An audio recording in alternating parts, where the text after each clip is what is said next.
সিলেট নগরে রোববার মধ্যরাত থেকে শুরু হওয়া ভারী বৃষ্টিতে ডুবে গেছে শতাধিক এলাকা। ভুক্তভোগীরা জানায়, উজান থেকে নেমে আসা ঢলে সৃষ্ট বন্যার পানিতে সুরমা নদী টইটম্বুর। তাই বৃষ্টির পানি নগরের ছড়াগুলো দিয়ে নদীতে মিশতে পারছে না। এতে নগর জলমগ্ন হয়ে পড়েছে। রোববার সকাল ও বিকেলে কয়েক দফা বৃষ্টি হয়েছে। এরপর থেকেই এমন জলাবদ্ধতা সৃষ্টি হয়েছে। বিভিন্ন বাসাবাড়ি ও ব্যবসা প্রতিষ্ঠানে পানি ঢুকে পড়ায় চরম ভোগান্তিতে নগরবাসী। এমএজি ওসমানী মেডিকেল কলেজ হাসপাতালের নিচতলা তলিয়ে যাওয়ায় বিপাকে রোগী ও স্বজনরা। সিলেট জুড়ে অতিবৃষ্টি হলেও নদ নদীর পানি কমছে ধীর গতিতে।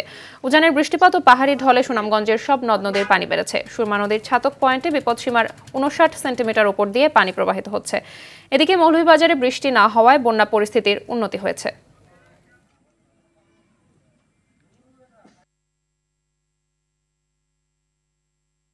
দর্শক, এ বিষয়ে আরও জানাতে সুনামগঞ্জ থেকে যুক্ত হচ্ছেন সহকর্মী শহীদ নূর। সুনামগঞ্জের বন্যা পরিস্থিতি মোকাবেলায় প্রশাসন কি ধরনের ব্যবস্থা নিয়েছে জানাবেন।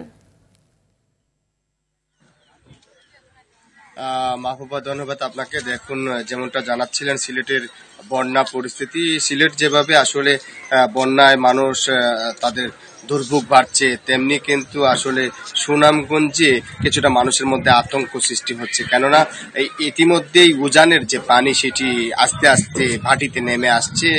সুনামগঞ্জের সকল নদ নদীর পানি এখন কিন্তু একেবারে টইটম্বুর হয়ে আছে, পানিতে প্রবল স্রোত রয়েছে।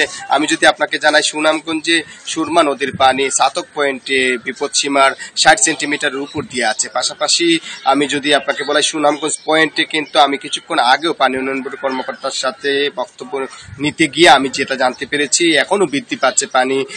যদিও আজকে দিনে তেমন বৃষ্টিপাত হয়নি, গেল ২৪ ঘন্টা সুনামগঞ্জে বৃষ্টিপাত রেকর্ড করা হচ্ছে ২১০ মিলিমিটার। তো এতে যদি রাতে বৃষ্টিপাত হয় তাহলে বিপদ সীমা অতিক্রম করতে পারে সুনামগঞ্জের সুরমা নদীর পানি।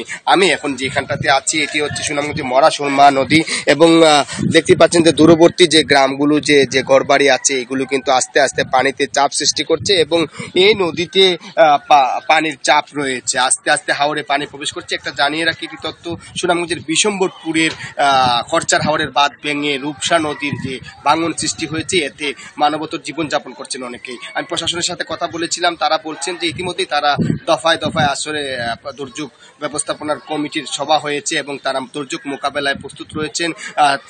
চাল মজুত রেখেছেন, জিয়ার চাল, এছাড়াও সার্বিক প্রস্তুতি তারা নিয়েছেন। আশ্রয় কেন্দ্রেরও নির্দেশনা দেওয়া হয়েছে। যদিও আগামী ২ দিন পরে সুনামগঞ্জে কিন্তু আসলে নির্বাচন হবে, তো এটিও প্রভাব পড়তে পারে। তো এই ছিল সুনামগঞ্জের বন্যা পরিস্থিতি এবং পানি বৃদ্ধির সর্বশেষ খবরাখবর। মাহবুবা। জি, ধন্যবাদ আপনাকে।